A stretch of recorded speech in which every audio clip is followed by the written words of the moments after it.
Hello, I'm Professor Lee, the creator of the Ubiquitous Happiness Series. For the public, on social media platforms, including YouTube, Facebook, Instagram, TikTok, LinkedIn, and Twitter X. I am also the author, who has published the Ubiquitous Happiness Series, 16 volumes, and the writer, who has been publishing excellent articles. The Ubiquitous Happiness Storytelling, on the Naver blog, and the Cacao Tea Story blog. I am delighted to be giving you a special lecture today on the topic, Ubiquitous Happiness, Creating a Joyful Workplace. My dear friends, it is an honor to stand before you today. I know the courage it takes to leave your homeland, to step into a new country, where every word, every face, every street feels unfamiliar. And yet, you are here working with strength, holding not only your own dreams, but also the dreams of your families. The message I bring today is simple: happiness is not far away. It can be found here, in the very place where you work. A worker from Nepal once told me, at first, the factory noise was unbearable, but now,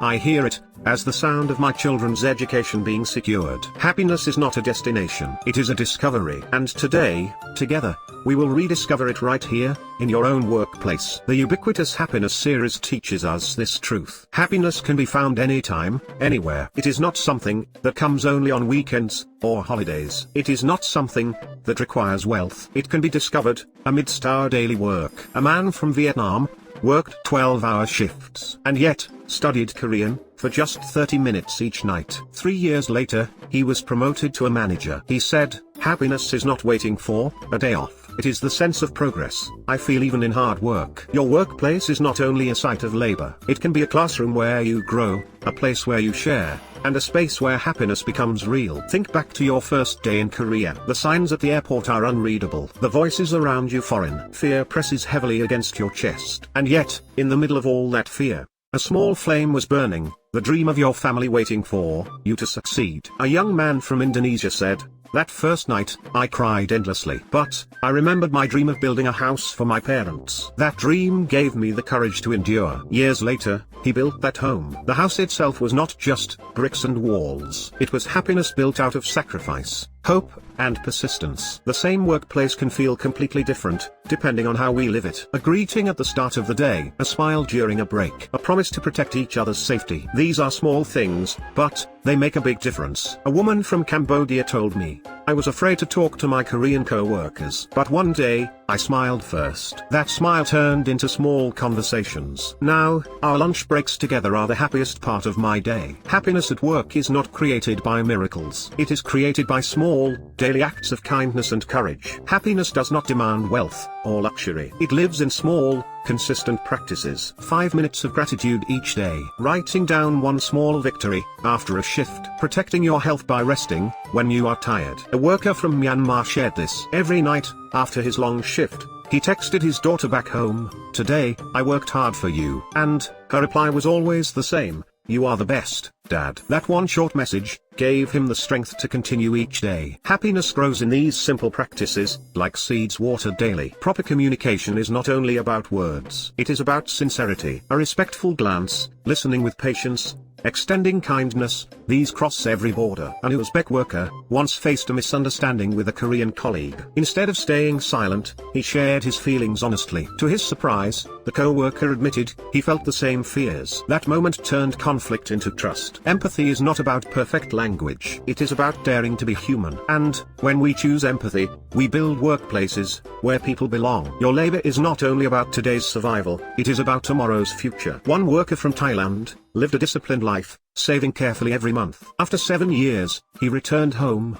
and opened a small shop. He said, now I can give jobs to others. I am no longer just earning a living, I am creating lives. Economic happiness is born when we honor the actual value of our sweat. Saving, planning, and wise decisions transform your labor into a legacy. You are not machines. You are not only workers. You are human beings with rights, dignity, and dreams. A young man from Mongolia once faced unfair treatment at his workplace. With the help of a migrant support center, he stood up and won. He told me, I am not just labor. I am a person with dreams. That is dignity. And dignity is the foundation of happiness. No matter what challenges you face, never forget your worth. A joyful workplace is not built alone. It is built together. Safety, respect, learning. These are the three pillars of a thriving community. At one industrial complex, a Bangladeshi worker performed a traditional dance at a multicultural festival. His co-workers applauded with joy. He later said, "For the first time, I felt valued here." When we share our cultures, respect our differences, and learn from one another,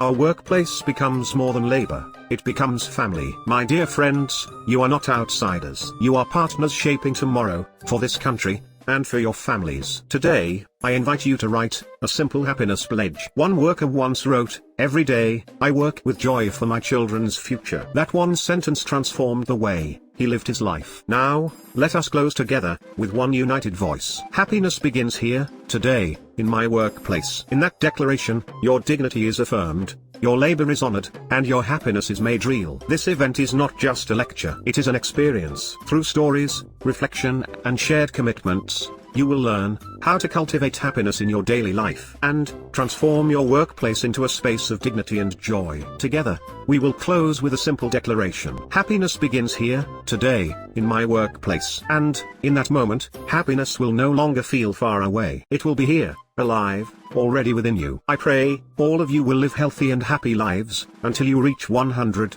thanks to the Ubiquitous Happiness Series. I pray your today will be richer than yesterday, and your tomorrow will be happier than today. Thank you.